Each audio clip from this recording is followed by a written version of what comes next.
It began with a letter. No return address, no stamp, just a single sheet of aged parchment tucked beneath the door of 6 unsuspecting individuals. The ink was thick, smudged in places, as if written by a trembling hand, or something worse. The message was simple. Come to St. Magdalena's Church before the new moon. You have been chosen. At first, they dismissed it as a joke, a meaningless prank meant to spook them.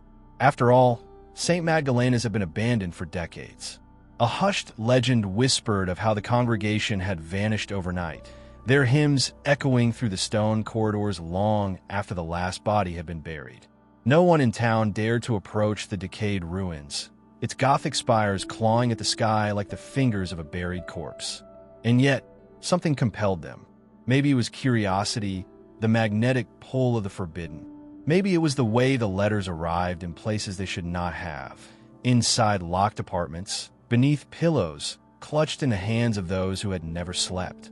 Or perhaps it was the unshakable feeling that the invitation was not a request, but a demand. The 6 arrived separately, some driven by defiance, others by dread. Lisa, the journalist, had heard the myths and wanted to unearth the truth. Marcus, the skeptic, sought to prove the letter a hoax. Evelyn, the widow, had nothing left to lose. Caleb, the drifter, had no destination anyway. Samantha, the historian, knew more about St. Magdalena's than she was willing to admit. And then there was Daniel, whose dreams had already warned him not to come, but he never listened. The church loomed ahead, its pointed arches jagged against the twilight. Vines choked the stonework, crawling up its fractured facade like veins over an ancient corpse. The door, a massive slab of wood reinforced with iron, should have been locked. It wasn't. It creaked open, revealing only darkness inside. The air was thick with the scent of damp stone and something older, something sweet and rotting beneath the surface. Their footsteps echoed as they entered, dust swirling in the faint moonlight filtering through shattered stained glass windows. Pews stood in rigid rows, their once polished wood marred by deep claw-like gashes. A grand chandelier hung above, its crystals swaying gently, though there was no breeze. Lisa clicked on her flashlight, the beams slicing through the blackness. "This place is a tomb," she muttered. From the shadows, something shifted, a slow, deliberate movement like the turning of an unseen head. The group tensed, but there was nothing there, only the sensation of being watched. Caleb exhaled, forcing a chuckle. "Creepy, but nothing special," he said. "Maybe we should split up, check out different areas." A deep, resonant sound cut him off. The church bells. They rang out through the night, though no one had touched them. Then, beneath their feet, the floor groaned. The sound was not wood settling, nor the shifting of the old stone. It was something else, a whisper, rising from below. They were not alone. The tolling of the bells sent a tremor through the church, the echoes stretching impossibly long, as if the sound had been swallowed by something vast and hollow. The group stood frozen in place, their gazes locked onto the unseen belfry above. Dust sifted down from the rafters, disturbed by the unseen force that had set the bells in motion. No one spoke. No one moved. Then, just as suddenly as it had begun, the ringing stopped. The silence that followed was thick, suffocating, pressing against their ears like cotton stuffed into the skull. Lisa tightened her grip on her flashlight. "That shouldn't have happened," she whispered, more to herself than anyone else. "The bells are broken," Samantha said, voice oddly detached. "They haven't rung in over a century." Marcus scoffed, shoving his hands into his jacket pockets. Old metal expands and contracts. A gust of wind. An animal. Let's not start jumping at shadows. But even as he spoke, his eyes flicked toward the ceiling, searching for movement. Evelyn, the widow, ran her fingers along the wooden pew beside her. The carvings were intricate, too intricate for something untouched for decades. She traced the patterns absent-mindedly, only to pull her hand back in horror. Her fingers were coated in something dark and slick. It smelled of rust and something else, something deeper, like old meat left to rot. "We shouldn't be here," she murmured. Daniel, The one who had dreamed of this place long before receiving the letter took a hesitant step forward. Look at the walls. They turned their attention to the towering stone pillars that framed the church's interior. At first, nothing seemed unusual, just age-worn surfaces marred by time. But as their eyes adjusted to the dimness, something became clear. The walls were wrong. The structure of the church twisted in ways it shouldn't. The bricks were uneven, shifting slightly if looked at for too long. Some sections of the wall seemed closer than they should be, others further away. The architecture wasn't just old, it was alive, subtly breathing in and out like a slumbering beast. Caleb cursed under his breath. That's not normal. This whole place is warped. Samantha, the historian, swallowed hard. St. Magdalena's was built in 1789. It was supposed to be demolished in the 1920s, but the workers refused to tear it down. They said the walls would shift overnight, that new rooms would appear where there had been none. The church didn't want to be destroyed. That's ridiculous. Marcus snapped, but his voice lacked conviction. Then, without warning, the doors behind them slammed shut with a force that shook the floor. Dust exploded into the air. The sound reverberated through the church like a gunshot. And the six of them realized, with a slow, creeping horror, that the church had no intention of letting them leave. The sound of the doors slamming shut sent a shockwave through the group, their collective breath hitching as the last echo faded into the cavernous depths of the church. Lisa spun around, gripping the handle with both hands, yanking hard. It didn't budge. "It's locked," she gasped, though no one had turned key. "Let me try," Marcus said, shoving past her.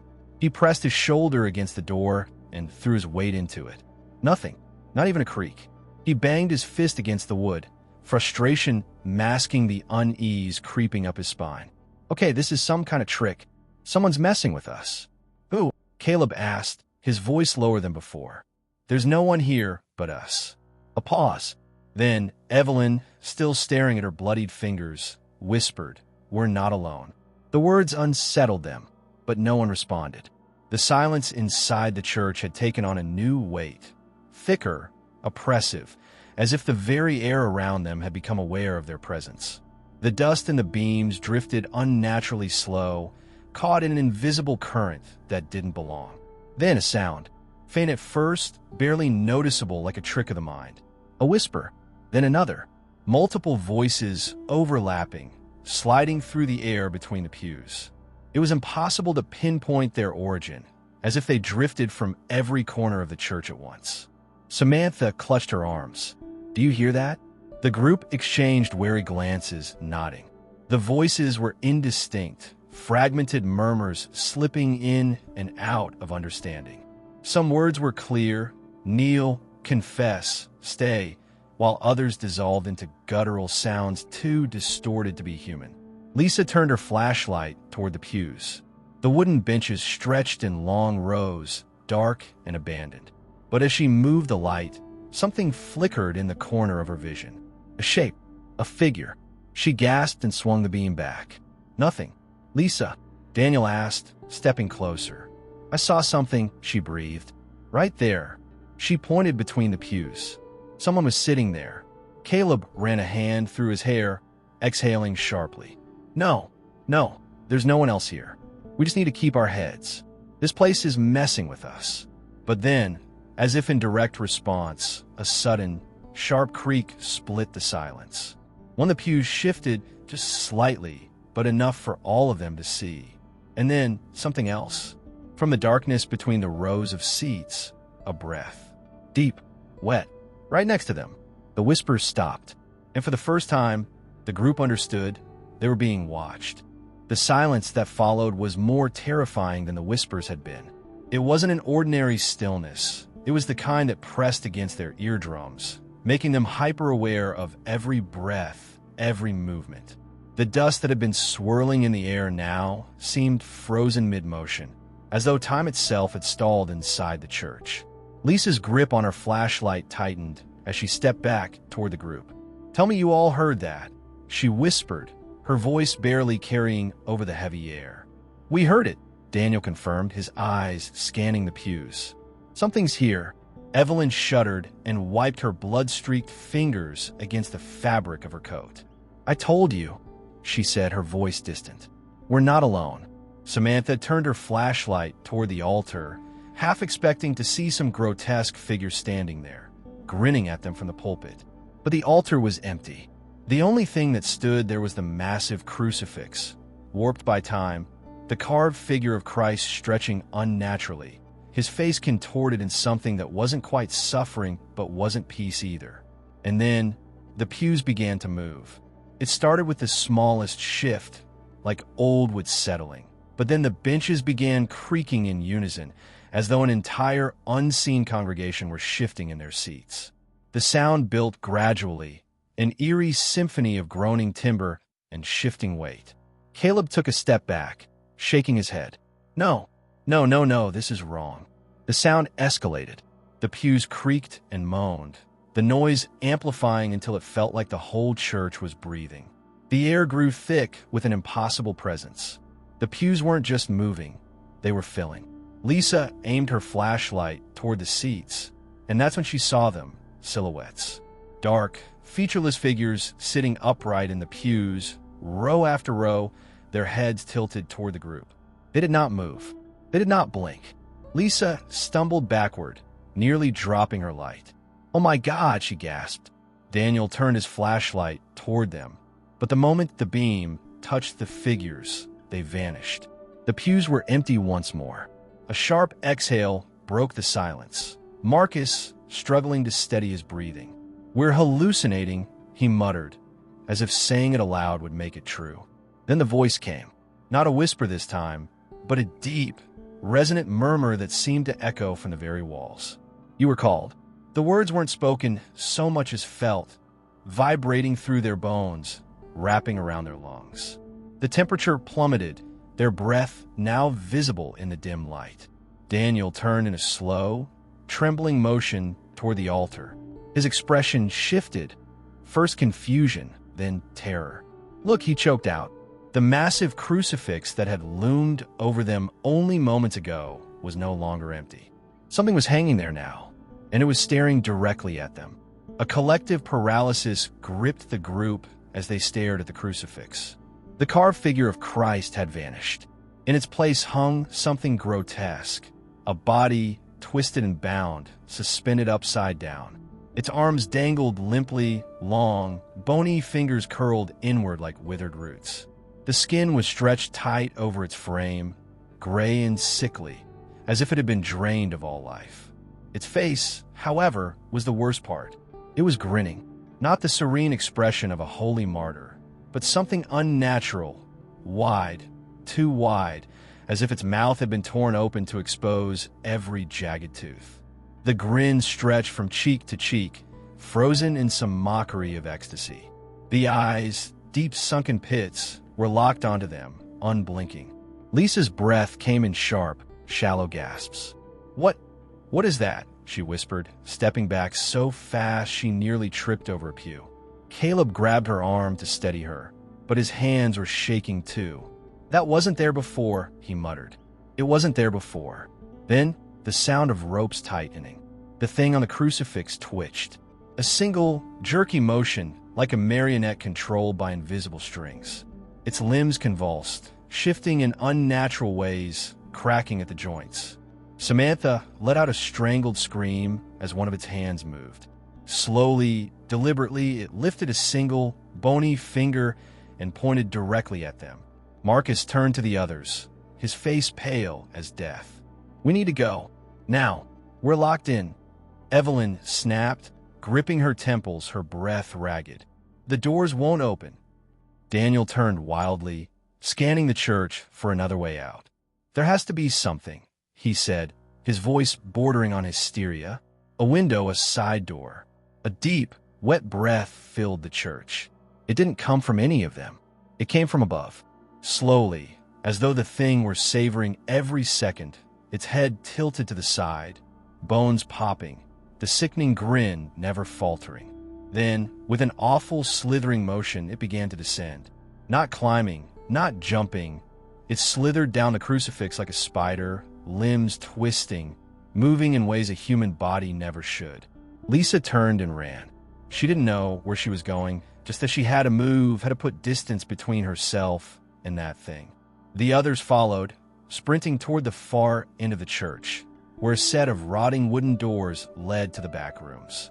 They crashed through them, nearly tumbling over each other in their panic, desperate to escape whatever horror was unfolding behind them. The door slammed shut behind them, cutting off the sight of the grotesque figure.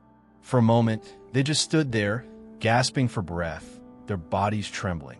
The only sound was the hammering of their own hearts. Then, from the other side of the door, a voice. Soft, almost amused. Why run?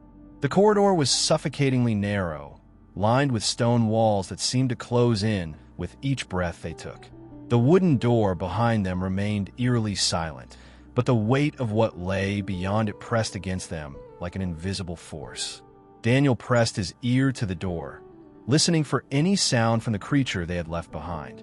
The silence was worse than any noise could have been. He turned back to the group, his voice hushed but urgent. We need to move. This place, it isn't right. The hallway ahead stretched into darkness, its end obscured by thick shadows. The air smelled of damp wood and something else, something metallic like rusted iron or blood. Samantha swallowed hard, gripping her flashlight like a weapon. Where does this lead? This church isn't that big. Maybe a sacristy? Caleb guessed, but even as he said it, he didn't believe it. The church had seemed abandoned and hollow from the outside. Yet here they were, moving through hallways that shouldn't exist. Lisa took the lead, her steps cautious, the beam of her flashlight bouncing off the stone walls. As they walked, the temperature dropped further, their breaths now visible in the dim light. The walls, once just cracked stone, were changing, faintly at first. Then more clearly with every step, symbols began to appear on the walls. They weren't carved or painted, they were growing. Twisting, shifting symbols, writhing like veins beneath the surface of the stone. Some resembled ancient runes, others were completely alien, their jagged curves pulsating as though alive. Evelyn reached out hesitantly, her fingers hovering over one of the symbols. The moment she made contact, a violent whispering filled the corridor. Not from one voice, but many. Daniel yanked her back. Don't touch anything, he hissed. The whispering grew louder, overlapping, a tide of unintelligible voices pleading, laughing, screaming. The sound slithered into their ears, scratching at the inside of their skulls. Then abruptly, the whispers stopped, and ahead of them, a door appeared. Unlike the decayed wood of the previous doors, this one was pristine, black, polished, its surface gleaming like obsidian. There was no handle, no keyhole, only a single symbol etched into the center.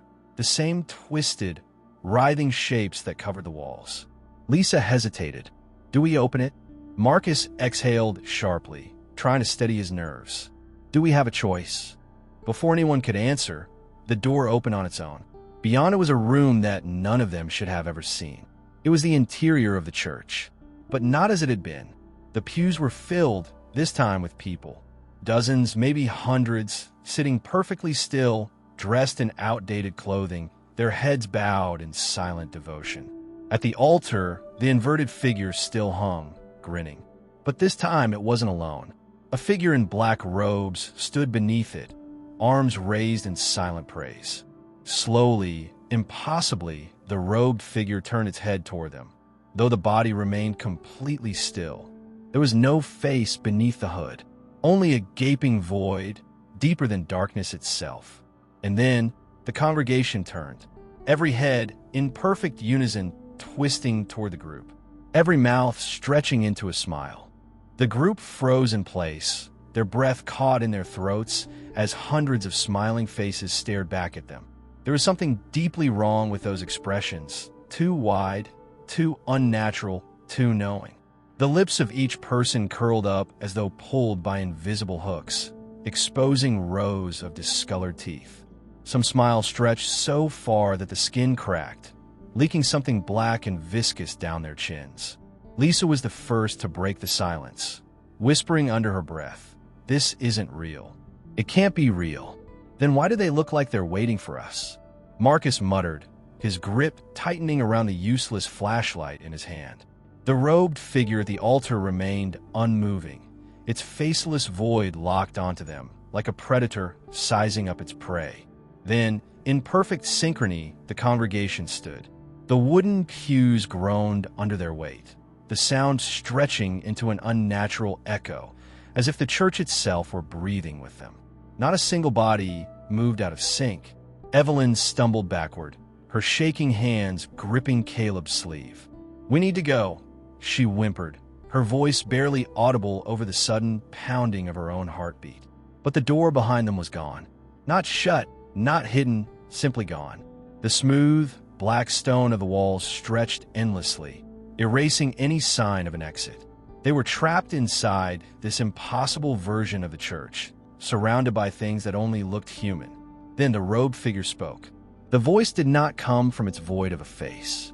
It came from everywhere, the walls, the pews, the very air pressing against their skin.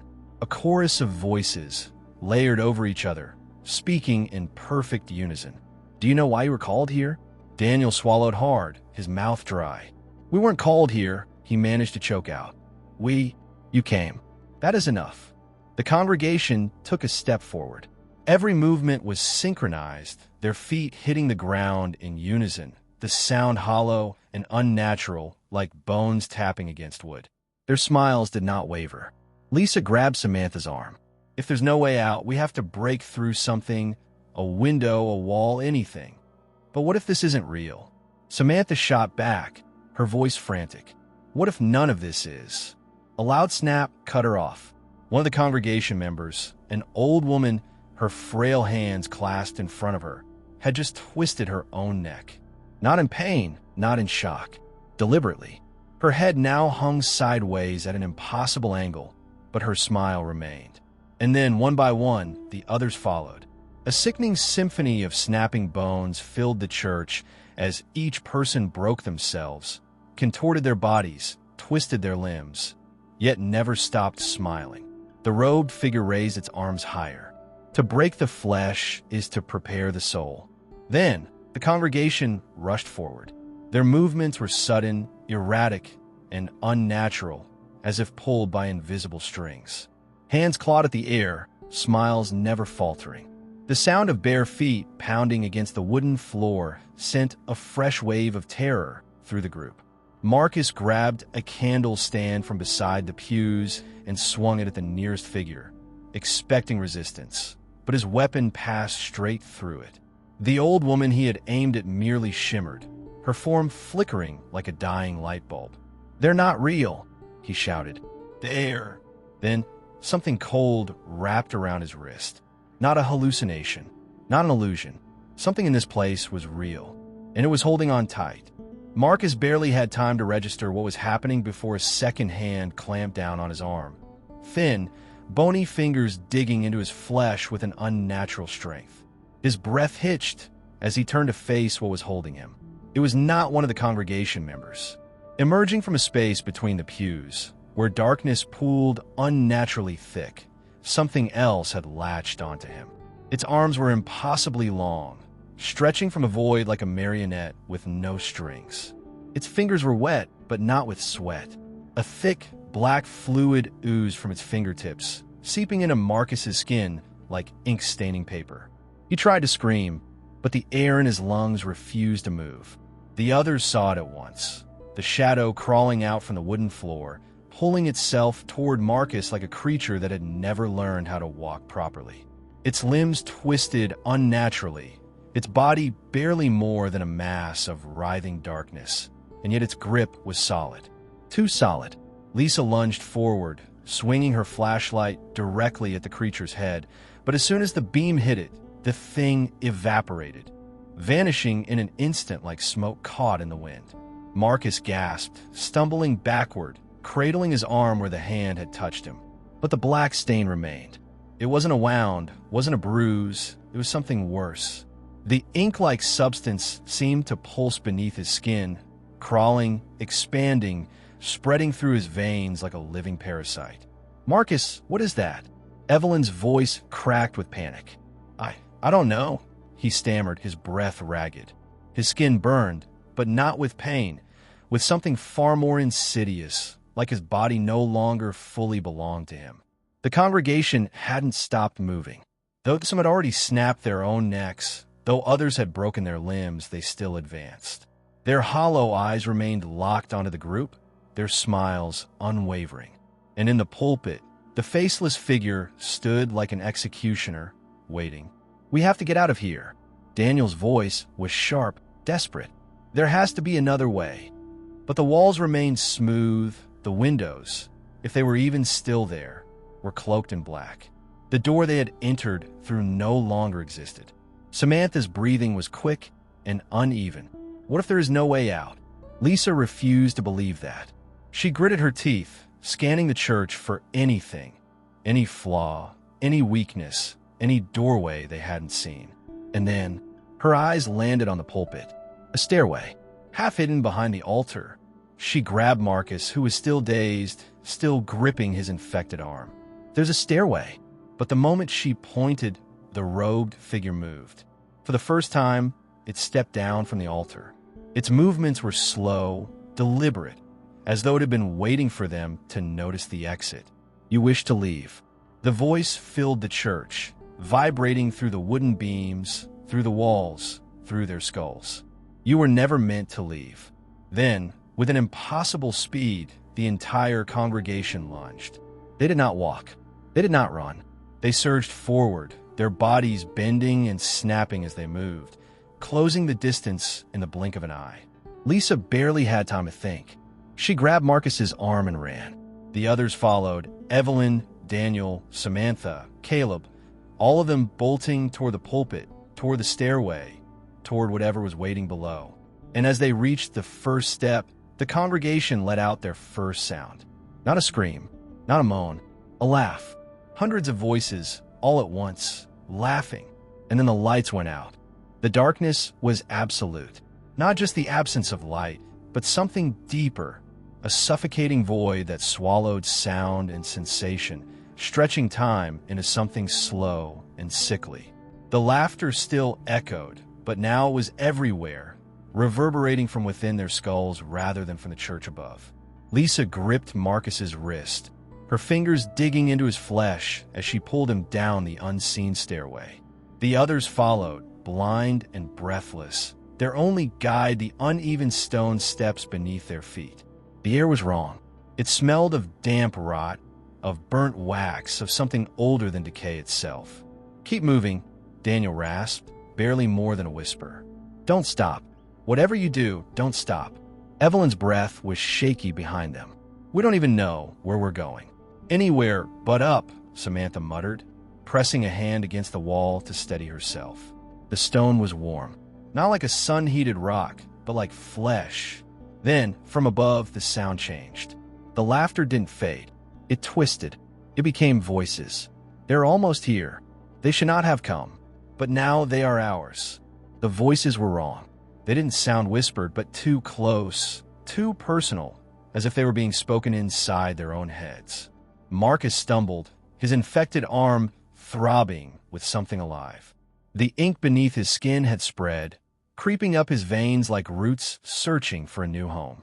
Every time his foot hit the stone, a pulse shot through his arm, as if something beneath his skin was crawling toward his heart.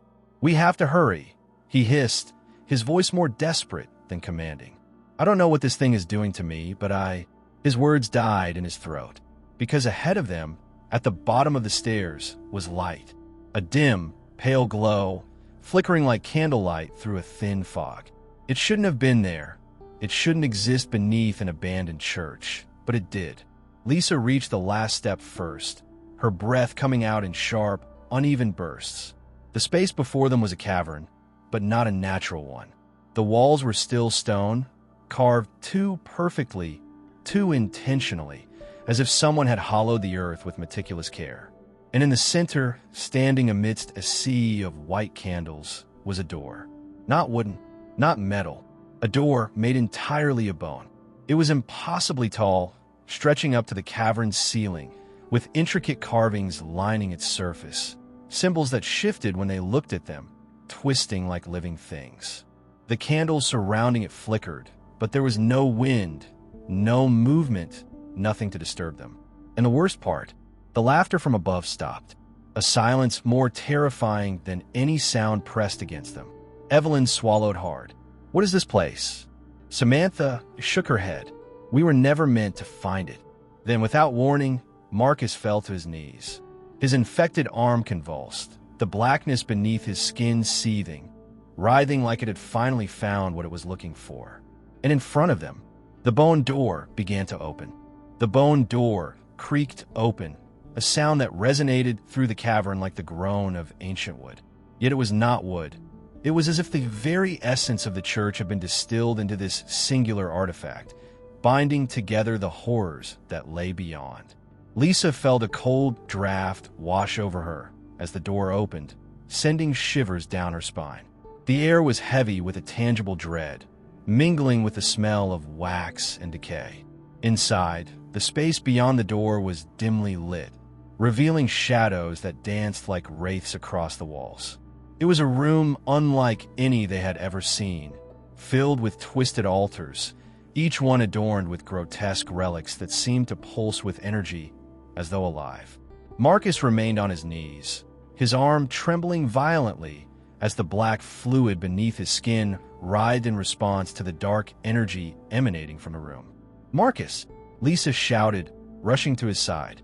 She grasped his shoulder, trying to shake him back to his senses, but her touch was met with an otherworldly chill. "You have to get up. We have to go." Marcus's eyes fluttered open, revealing an unsettling depth, a vacant stare that sent ice down Lisa's spine. "It's calling to me," he murmured, his voice trembling as he struggled against the influence of the darkness. "I can feel it. It wants me to join." The others had edged closer to the door, peering into the unknown. Daniel turned to Lisa, urgency etched on his face. "We can't stay here. We need to find a way out before whatever is in there claims Marcus too." Evelyn gripped Daniel's arm, her eyes darting between the door and the pulpit from which they had escaped. "But what if this is the only way out? What if—" "Shut up," Lisa snapped, panic sparking her voice. "We don't know what lies behind that door, and I refuse to let it take him." Yet even as she spoke, a voice, soft, insidious, slithered through the cracks of the door. "Join us, Marcus. You were chosen. Embrace your destiny." The sound filled the room, intertwining with the flickering candlelight, and for a brief moment, Lisa felt the world sway. It was as if reality itself had bent to the voice's will, drawing her in like a moth to a flame. She shook her head violently, breaking the spell. But Marcus remained entranced, the blackness beneath his skin reacting violently, as if it were a separate entity fighting for control. His breathing quickened, and he struggled against the unseen force. "I can't hold it back much longer," he gasped. Then, with a sudden burst of clarity, Marcus pushed himself to his feet, swaying slightly as he looked around. "We have to stop this. We have to close the door." But the door was fully open now, revealing a hall lined with mirrors. Each reflection distorted their faces, bending and warping them into monstrous parodies. They moved as they did, mocking their every expression, every fear. It felt as though they were staring into the very heart of their own terrors. Samantha took a step closer to the threshold, her curiosity overwhelming her caution. Maybe there's something in there that can help Marcus. Maybe. Before she could finish, a shadow flickered across the mirrors. The reflections twisted, revealing figures standing behind them, the congregation. Their hollow eyes shone with malevolence, their mouths moving in silent chants. The shadows surged forward, creeping out from the corners of the room like smoke drifting toward flame. "Get back," Daniel shouted, instinctively pulling Lisa away from the door. But it was too late. The shadows lunged, the laughter returning, echoing and multiplying in the small space. They were trapped, caught between the insatiable darkness and the beckoning light of the bone door. The choice was clear: surrender to the shadows or confront whatever horrors awaited inside the room of echoes. But as Marcus's eyes darted from the door to the encroaching shadows, he knew one truth above all. This was only the beginning. The shadows coiled around them like serpents, whispering secrets that danced just beyond the edge of comprehension. Marcus felt their cold touch slithering across his skin, pulling him closer to the bone door and its haunting light. Desperation clawed at his throat as he fought against the urge to step forward, to surrender to the pull of the darkness that promised understanding. Yet within him surged a flicker of defiance, a memory of who he was before the shadows claimed him. "Stay together," Lisa shouted, her voice cutting through the cacophony of laughter and whispers. She grasped Marcus's arm, her grip firm, anchoring him to the present. "We can't let them take you." Daniel, his heart racing, positioned himself between the group and the encroaching shadows, his eyes wide with determination. "If we stay here, we'll be trapped. We need to move now." Evelyn and Samantha exchanged fearful glances, both feeling the weight of inevitability pressing down upon them. They had come seeking adventure, thrills, and a break from their mundane lives. But now, the thrill had morphed into something sinister. The allure of the bone door was tantalizing, but the lurking shadows promised only despair. Together, they retreated several steps, trying to distance themselves from the doorway that radiated a chilling invitation. Each step felt like a betrayal to the curiosity that had initially brought them here, yet self-preservation drove them. They formed a tight circle, huddled together, hearts pounding in unison as the shadows swirled around them like a tempest.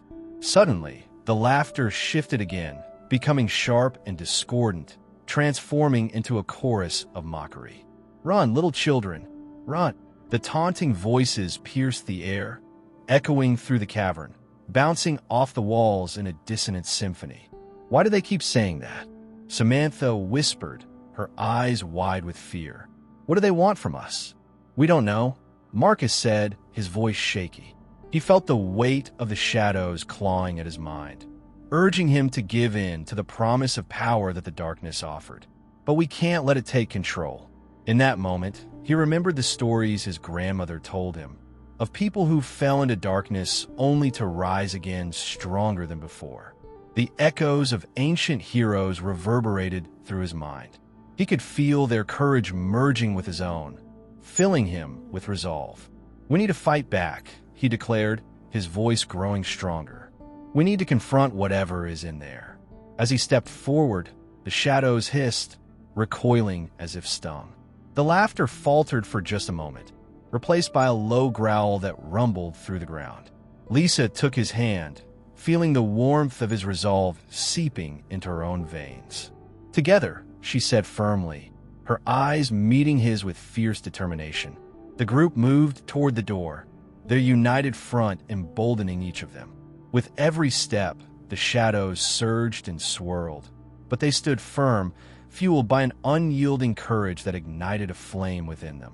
As they reached the threshold of the door, the shadows shrieked, a high-pitched wail that sent vibrations through the ground. Then they crossed the threshold, stepping into the room filled with mirrors and echoes. The moment they entered, the air crackled with energy, pulsating around them like a heartbeat. The door slammed shut behind them, sealing the darkness outside and plunging them into a realm of flickering candlelight and haunting reflections. Before them stood an altar surrounded by those same mirrors, each one reflecting not just their image, but their fears, their regrets, and their deepest desires. Marcus approached one, feeling a pull as his own reflection morphed and twisted into a version of himself that was strong, powerful, and untouchable. He reached out, wanting to grasp that version of himself, but it shattered like glass, sending shards flying across the room. In that moment, he understood. The shadows weren't merely an enemy. They were a manifestation of everything they feared, everything they avoided. The echoes were the voices of their own doubts and insecurities, now laid bare before them. "Face it," Lisa urged, standing beside him. "We have to confront what we see. It's the only way to break free."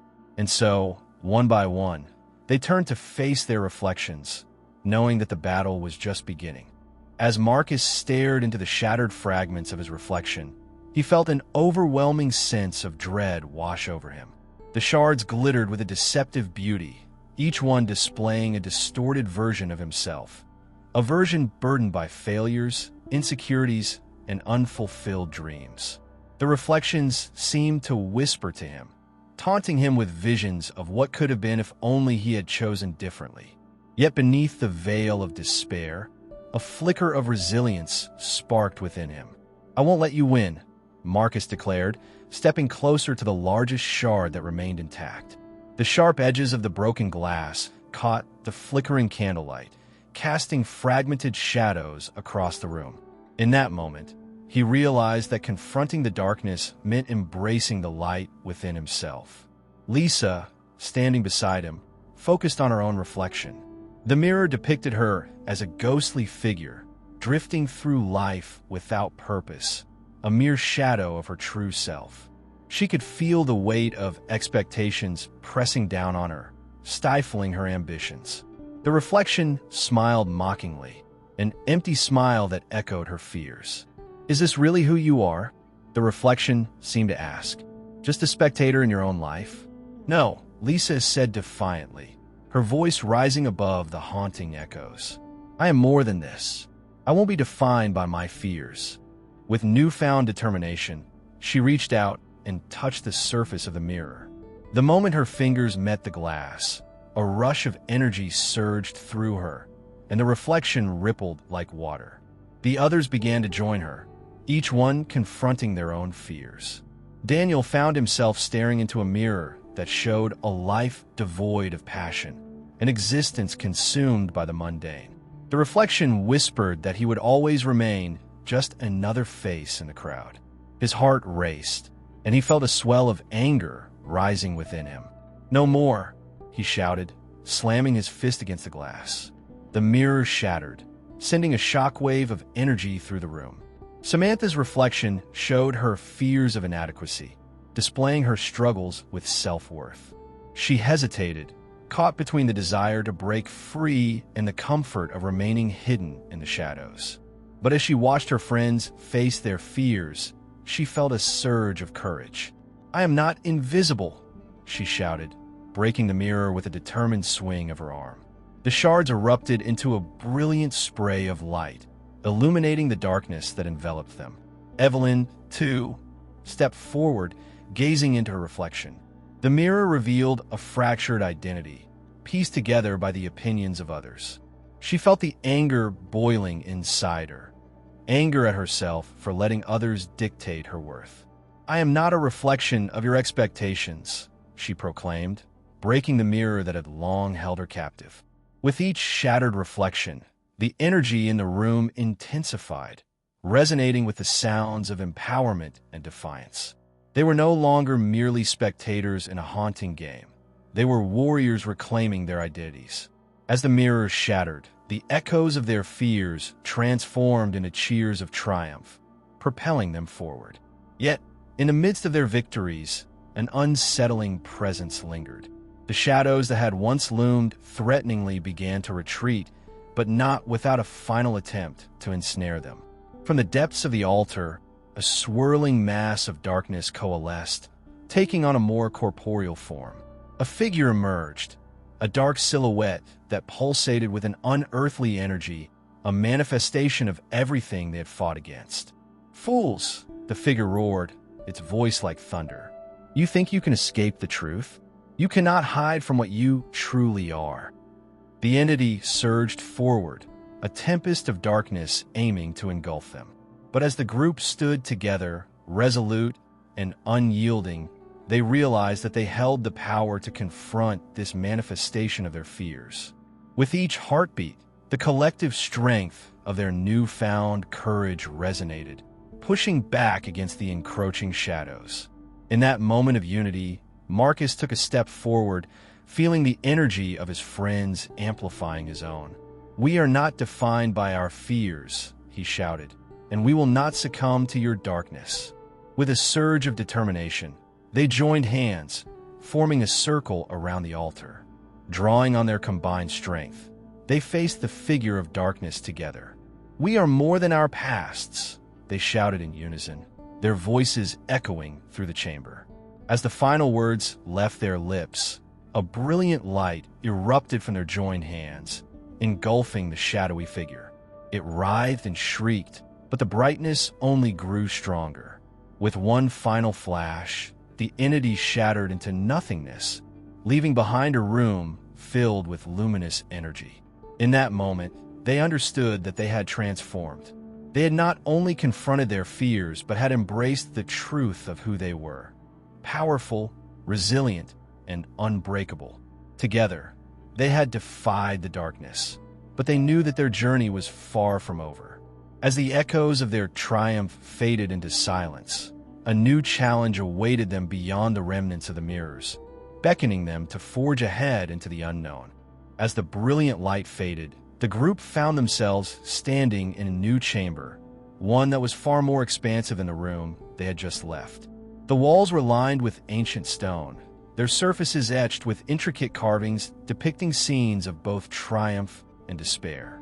The air was thick with an unsettling energy, a palpable tension that prickled at their skin.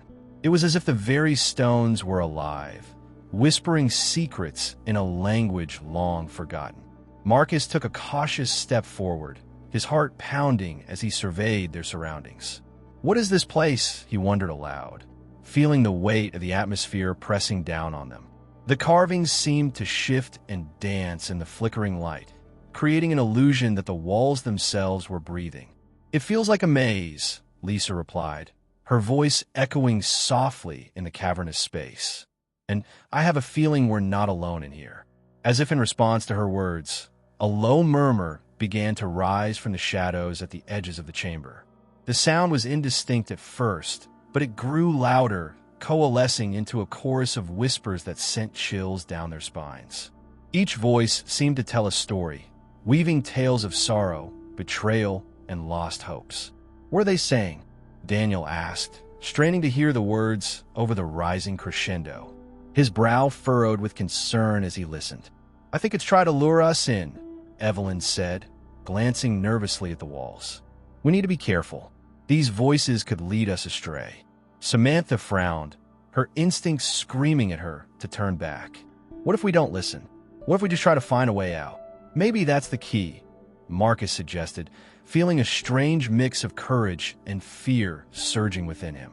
We have to navigate through this maze, but we need to trust each other and stay focused. With determination, they ventured deeper into the labyrinth, the whispers growing more intense with each step. The passageways twisted and turned, leading them in circles. It felt as though the walls were alive, shifting to confound them at every turn.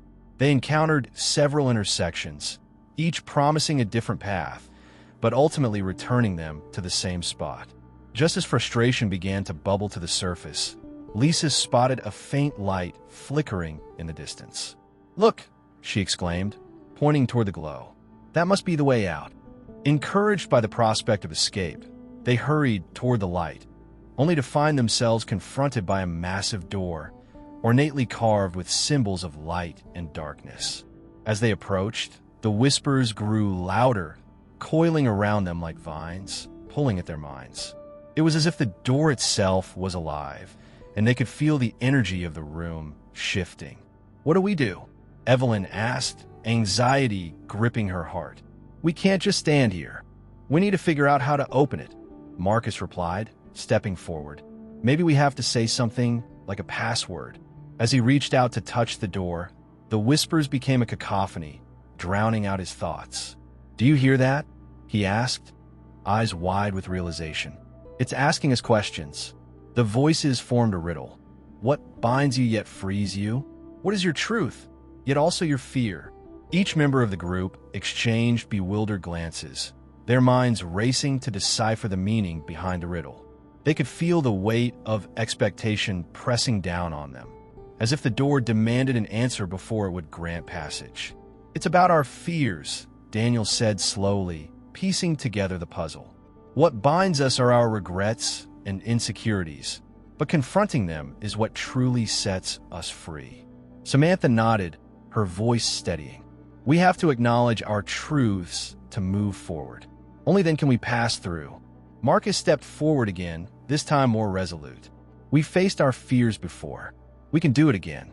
He glanced at his friends, seeing the strength in their eyes. Together, let's say our truths. In unison, they spoke their fears aloud. Marcus admitted to his struggle with self-doubt. Lisa acknowledged her feelings of inadequacy. Daniel shared his fear of failure, and Samantha spoke of her desire to be seen and valued. Each confession reverberated through the air, intertwining with the whispers. As their voices merged into a collective statement of vulnerability, the door began to pulse with light. The whispers quieted, replaced by a serene hum that resonated deep within their souls. With a soft rumble, the door creaked open, revealing a passage bathed in a warm, inviting glow. They stepped through the threshold, leaving the labyrinth of whispers behind. As they emerged into the new space, the air felt lighter, filled with the promise of hope and renewal. Yet they knew, as they stood on the brink of the unknown, that the challenges ahead would be just as formidable as those they had faced thus far. They were no longer just survivors. They were warriors, united in their journey towards self-discovery and freedom. As the group stepped through the threshold of the door, they found themselves in a breathtaking garden that felt like a realm untouched by time. Vivid colors exploded around them. Flowers bloomed in hues of violet, azure, and gold, their fragrances swirling together to create an intoxicating perfume. Trees with twisting branches cast playful shadows on the ground, and the air hummed with the sound of chirping birds. For a brief moment, the weight of their journey lifted, replaced by a sense of peace and beauty. However, as they ventured deeper into the garden, unease began to creep back into their hearts. Despite the enchanting surroundings, the shadows cast by the trees seemed to shift unnaturally, creeping closer as if they had a will of their own. Each step forward felt laden with an unseen tension, a reminder that not everything was as it appeared. "What a beautiful place," Lisa said, her voice a mix of awe and caution. "But there's something off about it." Daniel nodded in agreement, squinting into the shadows. "It's too quiet. I feel like we're being watched." Samantha shivered, looking around nervously. "We should be careful. Gardens can be deceiving." In the center of the garden stood a magnificent fountain, its waters sparkling under the dappled sunlight. The water flowed in a graceful cascade, pooling into a clear basin where delicate fish darted beneath the surface. Drawn to its beauty, Marcus approached the fountain, peering into the water. What he saw sent a chill down his spine. The reflection that stared back was not just his own. It was a collection of blurred faces, each one twisted in expressions of despair and longing. "Guys, you need to see this," Marcus called out, backing away from the fountain in alarm. As the others gathered around, their own reflections revealed disturbing truths. Each face mirrored their innermost fears and regrets, haunting them with images of lives they had never lived. "Why is it showing us this?" Evelyn whispered, a tremor in her voice. "I don't like it. Maybe it's a test," Marcus suggested, trying to steady his nerves. "A chance for us to confront what we're hiding from ourselves." As they stood there, the whispers from the previous chamber returned, swirling through the air like an unseen breeze. The garden, once vibrant and full of life, began to darken. The flowers wilted, and the once bustling sounds of nature faded into a hollow silence. "We have to confront these fears," Lisa urged, stepping closer to the fountain. "We can't let them overwhelm us." Daniel hesitated, but then stepped forward, staring into the water. "I've always been afraid of not being good enough," he admitted, his voice trembling. "Not being able to support my family, letting everyone down." The moment he spoke, the water rippled violently, reflecting his anguish back at him. "Me too," Samantha said, stepping beside him. "I fear being invisible, not making a mark on the world. I don't want to disappear." As her words left her lips, the water churned, sending a wave of darkness swirling around the fountain. "I can't bear to think of failing again," Evelyn added, her voice steady despite her fear. "I've always felt like I was never meant to succeed." The water began to froth and bubble, reacting to the weight of her confession. One by one, They shared their truths, the fountain transforming into a tempest of shadows and emotions. With each admission, the garden around them darkened further, as if the landscape itself were feeding off their fears. The oppressive atmosphere began to suffocate them, pushing them toward the brink of despair. "We can't let this consume us," Marcus shouted, determination igniting in his heart. "We have to face these fears together."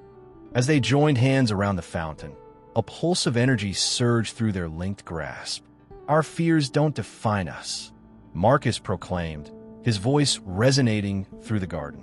"They're just obstacles to overcome." In a collective act of defiance, they shouted their affirmations, words of strength, hope, and resilience. The ground shook beneath their feet, and the shadows that had once threatened to swallow them began to recede. Light broke through the darkness, illuminating the garden with a warm glow. The fountain erupted with brilliant streams of water, dispelling the dark mist that had coiled around them. The flowers began to bloom anew, vibrant colors radiating from the earth. The shadows, once menacing, transformed into gentle tendrils of smoke, drifting harmlessly away. As the garden returned to its former glory, the group breathed in the fresh, rejuvenating air. They had faced the Garden of Shadows and emerged victorious, having confronted the fears that had haunted them for too long. Yet, they knew this was not the end of their journey. The path ahead still held challenges, but they felt empowered, united in their resolve to continue forward together. With renewed determination, they turned their backs on the fountain and took their first steps into the next part of their adventure, ready to face whatever lay beyond the garden's borders. Having emerged from the enchanting yet tumultuous garden, the group found themselves at the entrance of a dimly lit crypt. A heavy wooden door, adorned with intricate carvings of grotesque figures, loomed before them. The atmosphere shifted, the air growing thick with the weight of history and the scent of damp earth. It was a stark contrast to the vibrant life they had just left behind. This was a place of echoes and shadows, where the whispers of the past beckoned them forward. As they pushed the door open, it creaked ominously, revealing a narrow passageway that sloped downward. Flickering candles lined the walls, casting dancing shadows that played tricks on their eyes. Each step they took echoed eerily, amplifying their sense of foreboding. The crypt was adorned with cryptic symbols and faded inscriptions, remnants of a forgotten time that seemed to murmur secrets long buried. "This place feels heavy," Samantha whispered, her voice barely above a breath. The damp chill of the air seemed to seep into their bones, making them acutely aware of the potential dangers that lurked within. Marcus led the way, a flickering flashlight illuminating the path ahead. "Stay close together," he instructed, the weight of leadership resting heavily on his shoulders. "We don't know what lies ahead." As they ventured deeper, they stumbled upon a series of sarcophagi, each one unique in its design. Elaborate engravings told stories of the individuals interred within, but a more pressing sense of dread loomed over them. The air felt charged, as if the crypt itself were alive, holding its breath, waiting for something to unfold. Suddenly, Daniel stopped in his tracks, his heart racing. "Look at this one," he said, gesturing to a particularly ornate sarcophagus. It was larger than the others, with a lid that appeared to have been shifted recently. A sense of urgency washed over him. What if someone or something is still inside? Evelyn took a cautious step closer, peering at the lid. "We need to open it. It could hold the key to understanding what's happening in this place." The others exchanged glances, a mix of fear and intrigue swirling among them. "Are you sure?" Lisa asked, her voice quivering. "What if it's a trap?" "Traps are often just obstacles to overcome," Marcus replied, stepping forward with determination. "We've faced too much to turn back now. We need answers." With a collective breath, they approached the sarcophagus. The lid was heavy, but together they managed to push it aside. Dust billowed into the air, swirling like tiny specters dancing in the dim light. Inside lay a figure, shrouded in tattered remnants of fabric, and the sight sent a chill racing down their spines. As they peered closer, the figure suddenly stirred, gasping for air.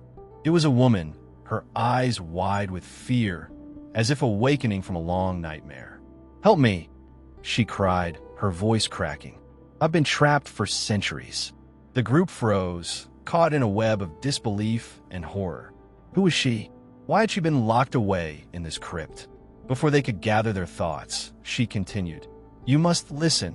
The darkness that plagues this church is not just a legend.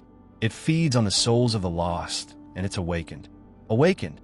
Daniel echoed, his heart racing. "What do you mean?" "The garden was merely a guise to trap you here," she explained, struggling to sit up. "You must leave this place before it claims you too. It knows your fears and uses them against you." As she spoke, the flickering candles began to dim, shadows stretching and elongating around them, as if the very walls were closing in. "What do we do?" Lisa asked, panic rising in her chest. "Follow the path of the fallen," the woman instructed, her voice growing faint. "There's a hidden exit beyond the altar. But beware, for the darkness will try to deter you. Trust each other and your instincts." Before they could respond, the shadows converged, swirling violently around the crypt. The woman's figure began to fade, her desperate eyes locking onto theirs one last time. "Hurry," she urged, her voice barely a whisper as she disappeared into the darkness. Heart pounding, Marcus turned to the others. "We have to go. Now." The urgency in his voice spurred them into action as they retraced their steps, anxiety clawing at their throats. As they navigated the twisting corridors, whispers echoed in the dark, taunting them with their worst fears. The oppressive atmosphere seemed to close in, testing their resolve. "Stay focused," Daniel urged, gripping Marcus's arm. "We can't let it get to us."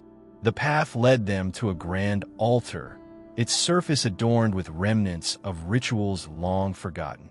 In that moment, they knew they were close to discovering the truth behind the crypt's sinister power. As they scanned the room, they noticed a flickering light behind a tapestry, hinting at a concealed exit. With renewed hope, they rushed toward it, their hearts pounding in rhythm with their footsteps. But as they reached for the tapestry, a sinister presence loomed, the darkness pulsating with malevolence.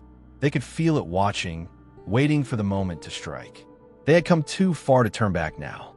With a fierce determination, they ripped aside the tapestry, revealing the hidden passage. As they stepped through, the shadows surged, and the crypt trembled as if it were protesting their escape. The journey was far from over, and the real battle lay ahead. They emerged from the crypt, knowing that their next challenge awaited them in the depths of the church, where the true nature of the darkness would finally be revealed. Emerging from a crypt, the group found themselves in a dimly lit chamber adorned with crumbling stone walls and dust-covered relics of a once grand Gothic church. The atmosphere was thick with anticipation, a palpable tension that seemed to hum in the air. Before them stood an ornate altar, its surface marred by time, yet still commanding respect and awe. The flickering light from the candles around the room cast eerie shadows, illuminating intricate carvings that depicted scenes of divine judgment and eternal torment. As they stepped cautiously into the chamber, the air grew colder, wrapping around them like a shroud. Marcus took the lead, his flashlight sweeping across the altar's surface. "This place feels different," he murmured, a mix of reverence and trepidation in his voice. "It's as if it holds the secrets of everything we've encountered so far." The group gathered around the altar, each member feeling the weight of history pressing upon their shoulders. Evelyn, her eyes wide with curiosity, traced her fingers over the carvings. "These images, they tell a story, perhaps of those who were sacrificed here," she suggested, her voice barely above a whisper. Daniel, who had been pacing nervously, paused. "Sacrifices? But to what end? We need to figure out why this church is tied to the darkness we've been facing." His brow furrowed in concentration as he examined the altar more closely. Suddenly, Lisa pointed to a flickering candle that had begun to burn brighter, casting a radiant glow upon a specific part of the altar. "Look, it seems to be highlighting that inscription," she exclaimed, her voice tinged with excitement. The group gathered closer, their eyes narrowing on the ancient script that appeared almost alive, glowing with a faint light. The inscription read, "In the darkness, truth lies hidden. The lost shall find their way through the ashes of betrayal." Samantha frowned, her mind racing. What does that even mean? Who are the lost? Maybe it refers to those trapped by the darkness. Marcus replied thoughtfully. The woman in the crypt mentioned the darkness feeding on souls. Perhaps this altar is central to whatever is haunting this place. Just then, the room trembled and the candles flickered violently, as if responding to their discussion. A chilling wind swept through the chamber, extinguishing the candles and plunging them into darkness. Panic surged through the group, and they instinctively huddled together. "What's happening?" Daniel shouted, fear edging his voice. "Is it trying to stop us?"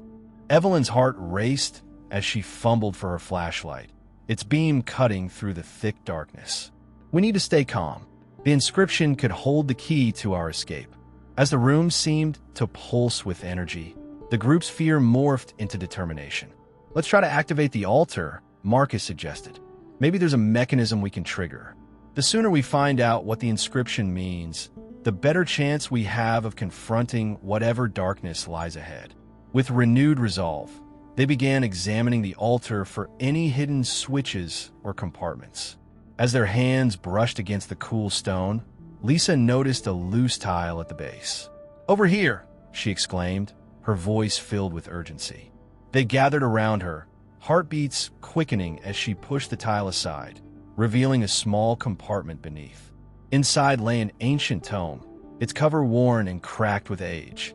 As they lifted it from its resting place, a soft glow emanated from its pages, illuminating the chamber with a warm, ethereal light.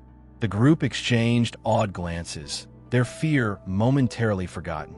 "This must be it," Evelyn breathed, flipping through the delicate pages. The text was written in a language they could barely decipher, but drawings of the church, its crypt, and the garden appeared alongside symbols that resonated with the altar's carvings. "It's like a map of this entire place," she observed, tracing a path with her finger. Suddenly, a low rumble echoed through the chamber, and the walls began to shake. "We need to hurry," Marcus urged, glancing nervously at the trembling stone. "If this tome reveals how to combat the darkness, we can't waste any time." As they flipped through the pages, a chilling passage caught Daniel's eye. "It speaks of a ritual," he said, his voice steady despite the chaos around them. "A ritual to cleanse the church of its dark ties. We need to gather the items listed here and perform it at the altar." Evelyn's face paled as she read further. "It also warns of the price of failure. If we don't succeed, the darkness will consume us entirely." The weight of the situation pressed heavily upon them, yet the urgency of their task spurred them into action. "Okay, let's find these items," Marcus directed, determination igniting in his eyes. "We have to do this together, no matter what." As they prepared to leave the altar, a sudden chill swept through the chamber, and shadows coiled around them like tendrils. The darkness was more alive than ever, aware of their intentions. The battle for their lives had truly begun, and they could feel the malevolence lurking just beyond the flickering light. With the tome clutched tightly in Evelyn's hands, they turned to face the path ahead, knowing that the true test of their courage awaited them.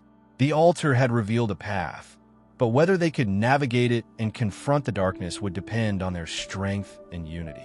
As they moved deeper into the heart of the church, the weight of their choices pressed upon them, for they were not merely fighting for their lives, but for the souls trapped in the shadows, waiting for release. With the ancient tome securely tucked under Evelyn's arm, the group ventured from the altar, propelled by a sense of urgency that enveloped them like a shroud.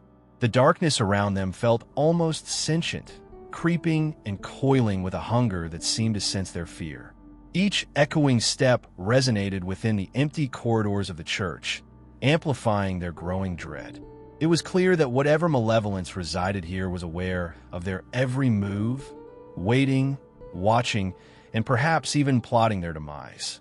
Navigating the church's twisted passages proved a harrowing experience, as the dilapidated architecture seemed intent on disorienting them. The walls whispered secrets from a forgotten past, taunting them with the echoes of those who had come before. The flickering beam of Evelyn's flashlight illuminated symbols carved into the stone, some matching those found in the tome. "We need to document these," she urged, pulling out her notebook. "They might be significant for the ritual." As they progressed deeper into the church, Lisa's attention was drawn to a mural that adorned one of the crumbling walls. The vivid imagery depicted a scene of celestial beings engaged in a battle against shadowy figures. "This could be related to the ritual," she suggested, her voice a mix of awe and concern. "It looks like there's a connection between the light and the dark. Perhaps the ritual is a way to harness that light," Marcus mused, examining the mural closely. "We need to find out what items are required to perform it properly." The tome describes several components that would help them channel the ancient powers lying dormant within the church. But the exact locations of these items were still shrouded in mystery. "I think we need to split up," Daniel proposed, glancing at the other members of the group. "If we're going to find everything, it will be more efficient." There was a moment of hesitation among them, each aware of the dangers that lurked in the shadows. "We'll keep in contact and meet back here in an hour," he reassured, though the tremor in his voice betrayed his uncertainty. Reluctantly, the group divided into pairs. Evelyn and Marcus took the lead, heading toward the bell tower, while Lisa and Daniel ventured down to the church's crypts. As they moved away from one another, the oppressive atmosphere thickened, wrapping around them like a heavy fog, making the hairs on the back of their necks stand on end.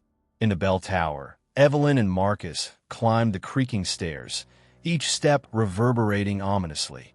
The air grew cooler, and a sense of foreboding washed over them. Upon reaching the top, they were met with an unsettling sight. The once majestic bell lay cracked and tarnished, surrounded by cobwebs that seemed to pulse with a life of their own. "There has to be something here," Evelyn said, her eyes scanning the area. As Marcus examined the bell, he noticed a small, weathered box nestled beside it. "This might be what we're looking for," he said, excitement bubbling in his voice. Opening the box revealed a silver chalice, intricately designed with symbols that mirrored those in the tome. This must be part of the ritual. Meanwhile, in the crypts, Lisa and Daniel navigated the labyrinth of tombs and crypts. The atmosphere was thick with the scent of decay, and every whisper of air felt charged with dread. As they delved deeper, they discovered a hidden alcove where the walls shimmered with an otherworldly glow. "Look!" Lisa exclaimed, pointing at a pair of ancient candles flickering with an unnatural light. These could be essential for the ritual. Just as they were about to retrieve the candles, the ground shook violently, sending them tumbling to the floor. Shadows swirled around them, coalescing into a dark figure that loomed ominously in the corner of the alcove. Panic surged through Lisa and Daniel, their hearts pounding as they scrambled to their feet. "What is that?" Lisa gasped, her eyes wide with terror. The figure shifted, revealing a skeletal face twisted in agony. "You shouldn't have come here," it hissed, its voice a chilling whisper that reverberated through the crypt. "You awaken what should remain dormant." Back in the bell tower, Marcus felt a sudden chill, as if the air itself had shifted. "Evelyn, did you feel that?" he asked, worry etched across his face. "We need to hurry and get back to the others." With the chalice in hand, they descended quickly, their footsteps echoing in a frantic rhythm as they navigated the staircase. Unbeknownst to them, the darkness had begun to close in, eager to reclaim what it had lost and ensnare them in its web of despair. Reuniting in the main chamber, Evelyn and Marcus shared their discovery, their hearts racing as they recounted the urgency of their findings. However, their relief was short-lived, as Daniel and Lisa burst into the room, breathless and pale. "We found candles, but something's not right," Daniel stammered, fear etched in his eyes. "There's a dark presence in the crypts. It spoke to us." The weight of their situation settled heavily on their shoulders as they exchanged worried glances. It was evident that the church was not just a haunted relic of the past. It was alive with darkness that sought to consume them. As they prepared for the ritual, the group understood that they were racing against time, and failure meant surrendering not only their lives, but also the lives of those souls lost within the church's grasp. The darkness was rising, and the true battle for survival was about to begin. With the air thick with tension, the group huddled together, sharing the weight of their terrifying experiences. Each revelation felt like a thread unraveling, exposing a deeper connection to the church's malevolence. Evelyn clutched the silver chalice tightly, its cool surface grounding her amid the chaos. "We have to perform the ritual now," she urged, determination flickering in her eyes. "If we wait any longer, the darkness will only grow stronger." The others nodded in agreement, but unease lingered in the air.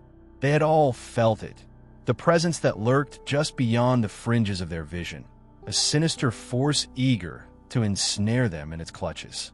"Where do we perform the ritual?" Lisa asked, glancing nervously at the shadowy corners of the chamber. "The altar," Marcus replied, pointing toward the dimly lit space at the front of the church.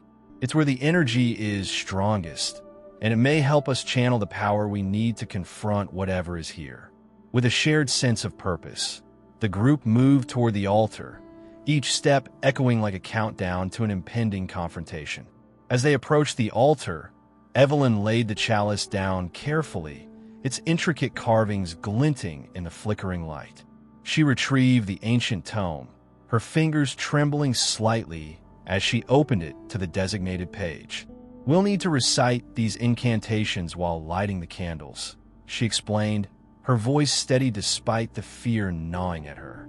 Lisa retrieved the candles from her bag, her hands shaking as she placed them around the altar. "What if the entity comes back?" she whispered, glancing over her shoulder at the shadows that danced along the walls. "What if it tries to stop us?" "We face it together," Daniel replied, his voice firm. "We can't let fear dictate our actions. We have to confront it, whatever it is." The resolve in his tone seemed to strengthen the others, and they formed a circle around the altar, their hearts pounding in unison. Evelyn lit the first candle, its flame flickering to life and casting long shadows across the stone floor. As she began reciting the incantation, the atmosphere shifted and a cold breeze swept through the chamber, extinguishing the light of the candle before it could fully illuminate the space. A collective gasp escaped the group as they realized the shadows were closing in around them, a palpable threat intent on thwarting their efforts. "Keep going," Marcus urged, his voice rising above the encroaching darkness. "Don't let it intimidate you." Evelyn pressed on, her voice unwavering as she summoned the power of the incantation. With each word, the air crackled with energy and the candles around them reignited, illuminating the chamber in a soft glow. As the final syllable left her lips, a sudden silence enveloped the group, heavy and suffocating. The darkness writhed and coiled, forming a shape that pulsed with malevolence. The entity revealed itself, a towering figure shrouded in shadow, its eyes glowing with an eerie light that pierced through the gloom. "You dare disturb my sanctuary?" it hissed, its voice echoing with an otherworldly resonance that sent chills down their spines. Evelyn stepped forward, brandishing the chalice as if it were a weapon. "We're here to reclaim what you've taken. We won't let you trap us in this nightmare." The entity recoiled slightly, its form flickering as though uncertain. It seemed to sense the power emanating from the chalice, recognizing the threat it posed. "You think you can wield the light?" The entity mocked, its laughter reverberating through the chamber like a distant storm. "You are but mere mortals, bound by your fears and insecurities. We're not afraid of you." Lisa shouted, surprising herself with the force of her conviction. "We're not going to let you control us any longer." With newfound determination, the group closed ranks, forming a barrier against the darkness that sought to envelop them. As they held hands around the altar, their collective energy surged, creating a protective shield against the entity's influence. Evelyn raised the chalice high, invoking the light within it to push back the encroaching shadows. "By the power of those who have come before, we banish you from this place," she cried, her voice resonating with a fierce strength. The entity writhed and shrieked as the light from the chalice grew brighter, illuminating the chamber in a blinding glow. "No, you cannot escape me," it roared, its form twisting in a frenzy as the shadows began to dissipate. The group focused on the light, their determination fueling its intensity until it shattered the darkness surrounding them. In that climactic moment, a powerful force surged through the altar, drawing the entity toward it like a moth to a flame. The shadows were pulled from the walls, swirling in a tempest before being absorbed by the chalice. As the last vestiges of darkness were consumed, the chamber fell silent, and the oppressive atmosphere lifted, leaving behind a sense of tranquility. Gasping for breath, the group looked around in disbelief, their hearts racing with adrenaline. "Did we do it?" Daniel whispered, his voice barely audible. Evelyn lowered the chalice, its glow dimming as the remnants of the entity faded into nothingness. "I think we did," she replied, a mix of relief and disbelief washing over her. However, as they stood together in the now quiet church, a lingering question echoed in their minds. What would happen next? Though they had triumphed over the darkness for now, they understood that the battle against their own fears and insecurities was far from over. The church may have been freed from its immediate threat, but the scars of their encounter would linger, shaping their lives in ways they could not yet comprehend. In the wake of the confrontation with the entity, a surreal silence enveloped the abandoned Gothic church. The flickering candles cast soft shadows on the stone walls, illuminating the remnants of a battle fought not just against a supernatural force, but against the darkness within themselves. Evelyn, still clutching the chalice, surveyed her friends, their faces etched with relief yet marred by the exhaustion of their ordeal. They had emerged victorious, yet the weight of their experience clung to them like a second skin. As they slowly exited the church, the chill of the night air greeted them. It felt almost cleansing, as though nature itself was purging the remnants of the fear that had permeated the church. However, despite their victory, a heavy unease lingered. The moon hung low in the sky, casting a silver light over the dilapidated structure, and it felt as if the church held its breath, waiting for something yet to unfold. "Do you think it's really over?" Marcus asked, his voice breaking the silence that had settled among them. The group paused, each reflecting on the entity's final words, words that had sent shivers down their spines. The darkness had been banished, but had it truly been defeated? Evelyn felt a knot tighten in her stomach. "I don't know," she admitted, glancing back at the church, its Gothic spires silhouetted against the night sky. "We can't underestimate what we faced." They retreated to their vehicles, but the sense of normalcy they had hoped to reclaim felt elusive. Conversations were stilted, laughter absent as they drove away from the church. Each one of them wrestled with their thoughts, haunted by the shadows of their fears that had manifested in that hallowed space. They had confronted an entity born from darkness. But what if the darkness was merely a reflection of their own insecurities? Evelyn found herself grappling with her own feelings of inadequacy. Despite leading the group through the ritual, she couldn't shake the notion that she had stumbled into a leadership role by chance rather than skill. Did she have the strength to guide them if they faced another challenge? As they drove through the winding roads, her mind raced with doubts, questioning her ability to confront the inevitable fallout of their encounter. Meanwhile, Lisa was consumed by her thoughts of the entity's words. "You think you can wield the light?" echoed her mind, a taunt that made her heart race with insecurity. She had always struggled with self-worth, feeling overshadowed by her more assertive friends. What if it was right? She whispered to herself, unaware that her friend were experiencing similar thoughts. The unity they had felt in the church began to fray at the edges as individual fears resurfaced, threatening to tear them apart.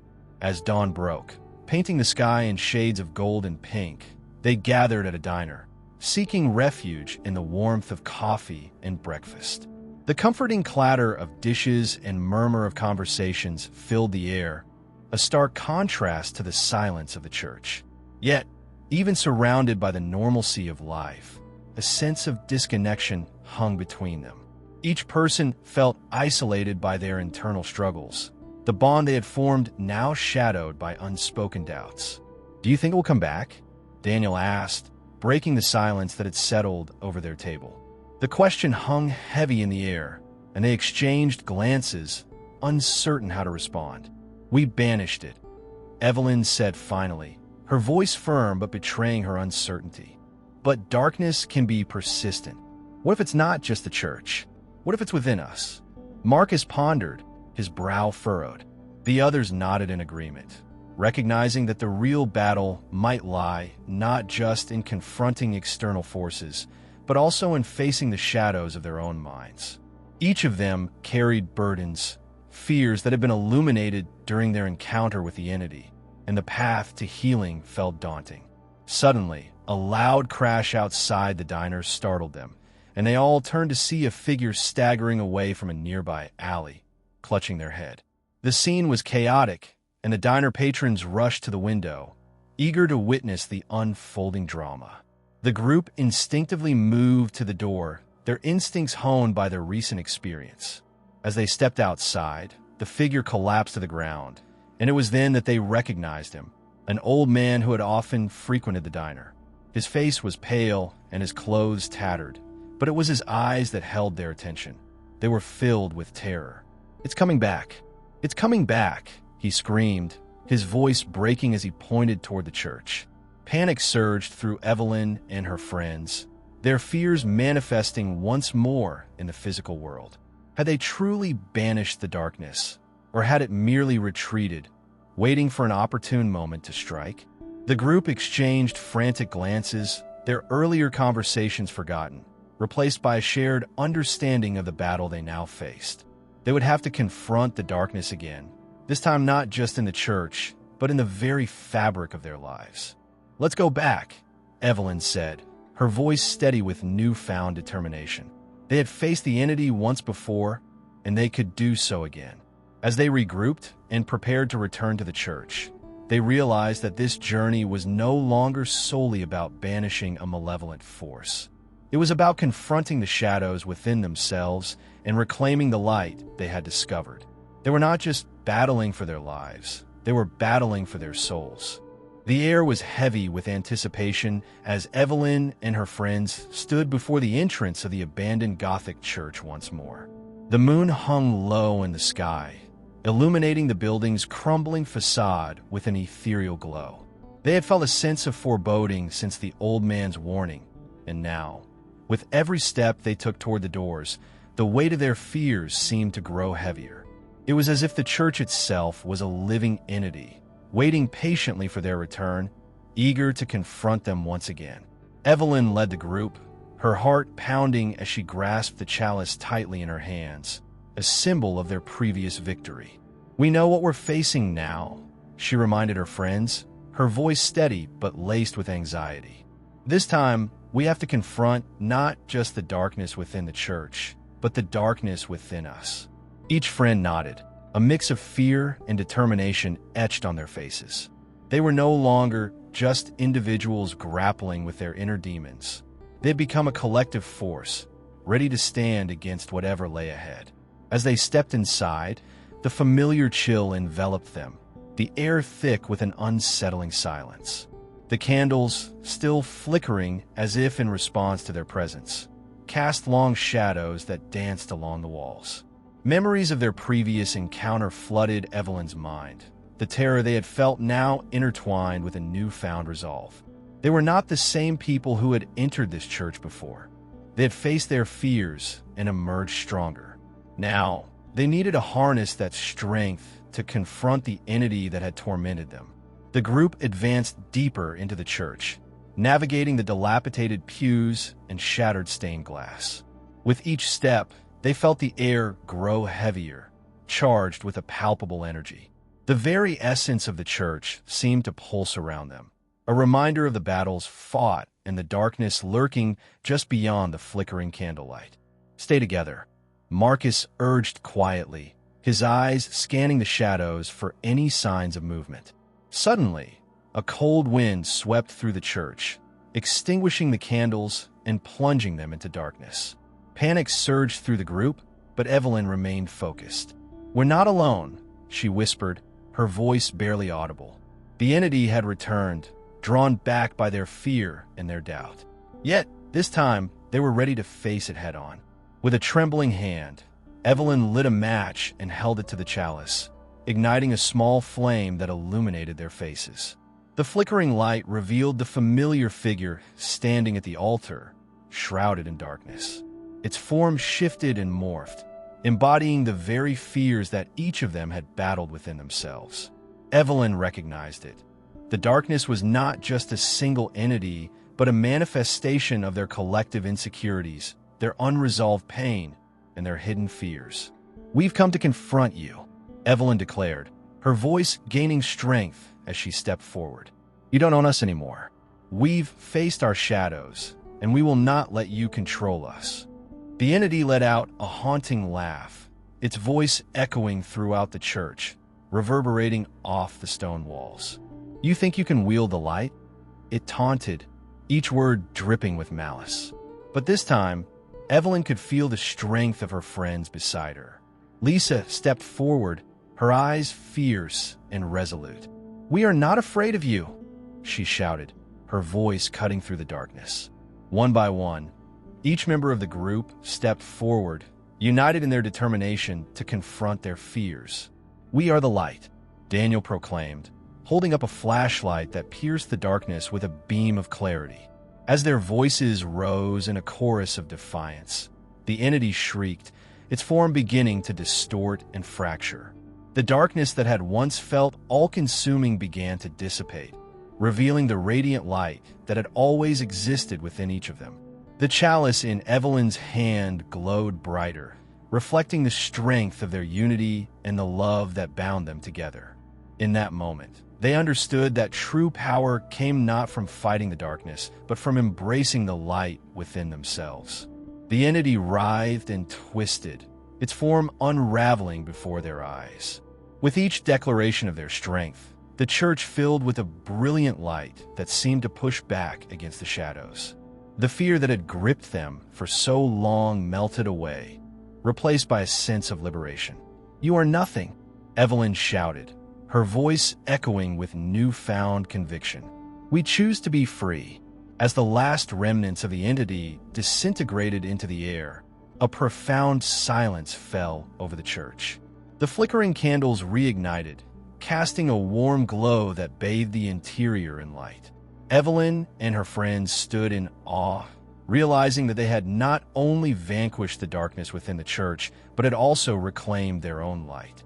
Stepping out of the church, the first rays of dawn broke through the horizon, illuminating the world in golden hues. The journey they had undertaken had not just been about confronting a supernatural entity. It had been a transformative experience, revealing the strength they possessed within.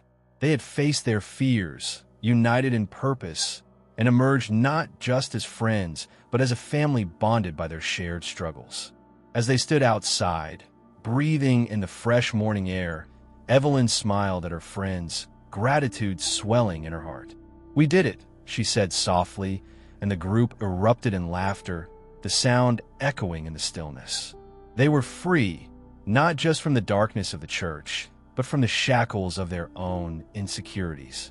They were ready to embrace whatever life had in store, knowing that together they could face anything. The dawn of reckoning had not only illuminated the world around them, but had also awakened the light within.